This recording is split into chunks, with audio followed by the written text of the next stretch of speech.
جیسا کہ ایک بار حضرت رابعہ بصری رضی اللہ تعالیٰ عنہا کے ہاں 2 مہمان حاضر ہوئے جو شدید بھوکے تھے، لہٰذا وہ آپس میں باتیں کرنے لگے۔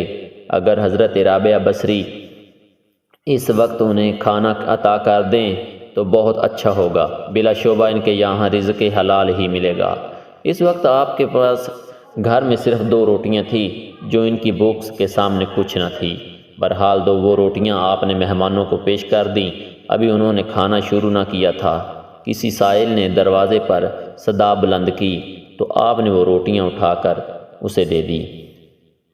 یہ دیکھ کر وہ دونوں مہمان حیرت زدہ رہ گئے کہ مگر بولے کچھ نہیں۔ کچھ ہی دیر ہوئی تھی کہ ایک کنیز بہت سی گرم گرم روٹیاں لے کر حاضر ہوئی اور عرض کی کہ یہ میری مالکہ نے بھجوائی ہیں۔ حضرت رابعہ بصری نے وہ روٹیاں شمار کی تو 18 تھی۔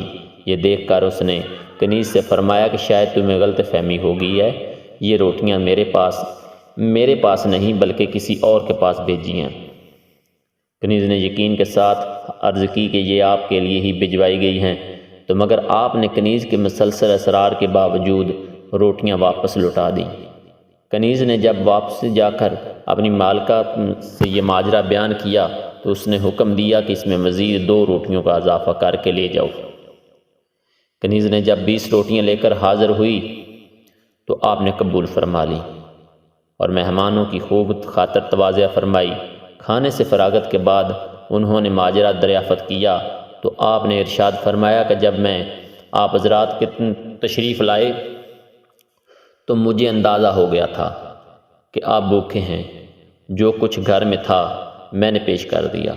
اتنے میں سائل نے صدا لگائی تو میں نے دونوں روٹیاں اسے دے کر بارگاہ خداوندی میں عرض کی کہ یا اللہ، تیرا وعدہ ہے کہ ایک کے بدلے 10 دینے کا، تو مجھے تیرے وعدے پر مکمل یقین ہے۔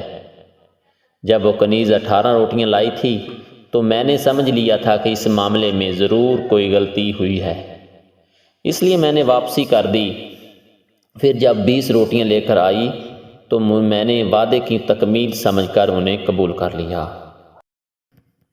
حضرت رابعہ بصری رضی اللہ تعالیٰ عنہ کے یقین کی برکت سے کم کھانا کثیر کھانے میں تبدیل ہو گیا۔ حالانکہ عام طور پر ایسا ہوتا نہیں کہ کوئی مہمان سامنے کھانا اٹھا کر راہ خدا میں دے دے اور مہمان بھی وہ جو اس کے حقیقی حقدار ہوں۔ چنانچہ کہ آپ بخوبی جان چکی تھی کہ یہ کھانا مہمانوں کی بھوک کے سامنے کچھ نہیں، لہٰذا انہوں نے اللہ پاک کے بھروسے پر کھانا صدقہ کر دیا۔ وہ رحیم و کریم اللہ انہیں تھوڑے سے کھانے سے کے بدلے میں اتنی مقدار عطا فرمائے جو ان کے کفایت کرے۔ چنانچہ کہ اللہ پاک نے بھی حضرت رابعہ بصری رضی اللہ تعالیٰ عنہ کے یقین کی لاج رکھی اور ان کے مہمانوں کے لیے وافر کھانے کا انتظام فرمایا۔ سبحان اللہ۔